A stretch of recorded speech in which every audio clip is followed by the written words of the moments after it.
Herbal project. When I was a teenager and a big fan of dog shows, existed no good medicine in my native city that would be treat dogs and prevent flea infestations. I was well enough aware of the consequences of such things. If left untreated, particularly as they are related to humans. No need to mention so-called veterinary pharmaceutics.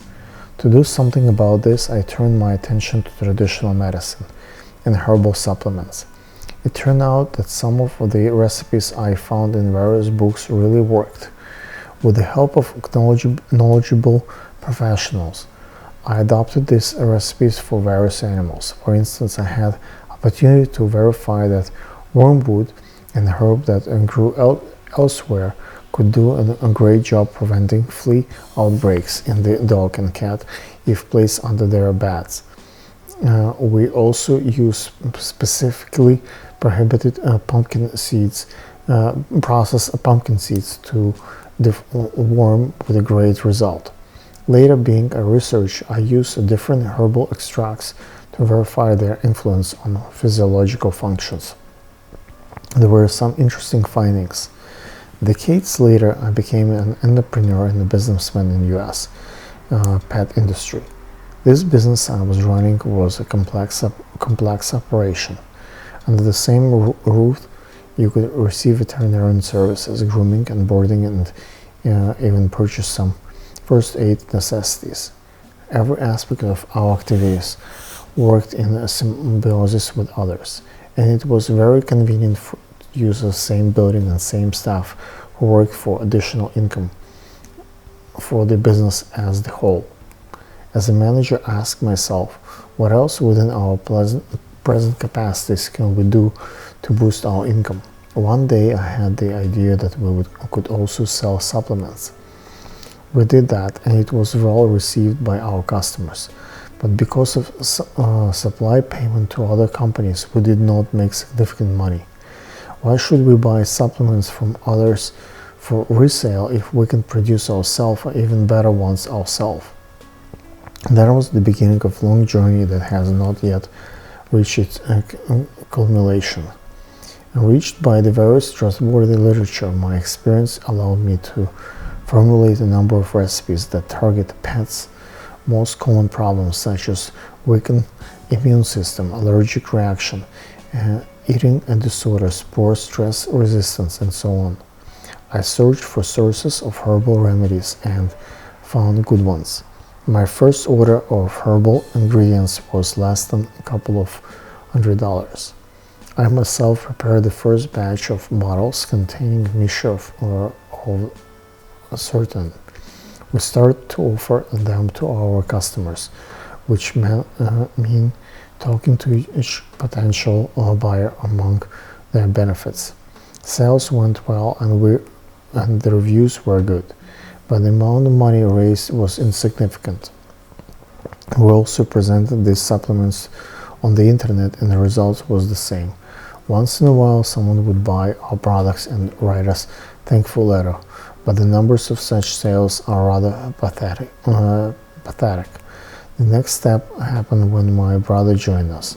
He joined us out of the circumstances. He was not really a pet industry player, but needed a job for a time and was ready to be useful in our business, where he became partner. It's not an easy game to collaborate with a relative, at least not for me. Maybe it's because of my authoritarian style of leadership. Do what I tell you. It does not mean that I don't listen or what others say. It's only means that after listening to others, I have to make a decision, and then the team has to follow along what I have decided. Unfortunately, my brother and I were both leaders.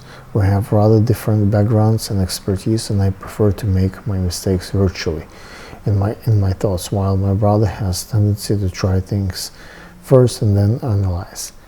His first attempt to question my reasoning was revelation of idea of having dog and cat shows, of trading puppies and expanding the international trade of pet goods. I had already thought about it and experimented with this, and for many reasons knew it would not be successful. but my brother wanted to do it. By the way, it was not so bad. Time had passed and the situation may have changed. There could have been some erroneous steps in my previous attempts. He tried to step in and to do it his way, and after some time, some spending, he came to the same conclusion as I had come to. The only project that he had revitalized successful was Herbal supplement project. He checked the reasons of those people who use our herbal products before and found they really worked. So he did some market research about pet supplement sales of other stores and found we had a good chance. It turned out that in many ways we were far ahead of our competitors. He pushed us to work harder on those branding of our products. First, we had to improve the administration methods of our herbal remedies. Instead of making our herbal mixture into a dry powder, which should be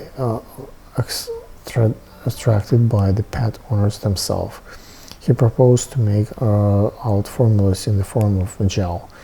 It's much easier for ordinary customers to squeeze out some gel than it follows a series of detailed instructions. Adding water, waiting 24 hours, separating out tinkle, and so on. Next, he pushed us to improve the appearance of our label, to build a special website, and to do some other little things, which altogether changed the face of our product. Moreover, noting the growing interest of pet lovers in buying treats for their cats and dogs, he pushed us to make herbal treats that would fulfill this customer demand, thus making herbal supplements for pets more attractive. All the while allowing pet owners to take part in the health improvement of their animals. He started to experiment with such new treatment, and of course we took a lot of dead-end steps. Treats with herb have to be enticed to canines and felines, but they also have to be safe. They have to be natural without preservatives. At the same time, they have to be resistant to microbes and ills while they sit on the shelf waiting for the buyer. Although fights and forgiveness, though concentrated thinking through trial and error, through the collection of advice of various professionals and research.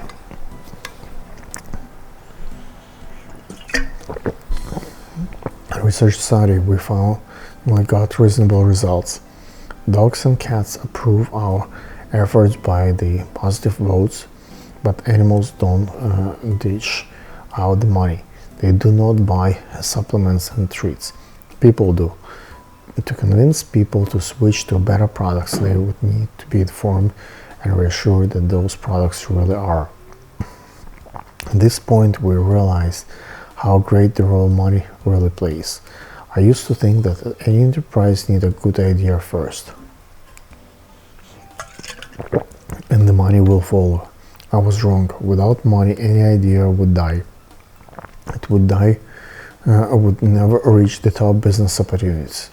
We need money in order to expand our production and to the market and advertise the project. To get this money, we need to find an investor.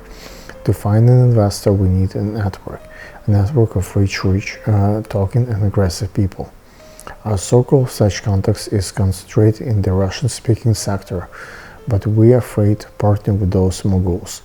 We both fought for our project and we are sure it will be successful and can bring a lot of money. This is my dream retirement with grandkids and books.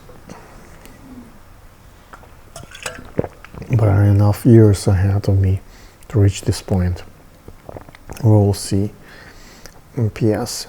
We were lucky to find a first round investor for this project. Not as much money as we had wanted, but something is better than nothing.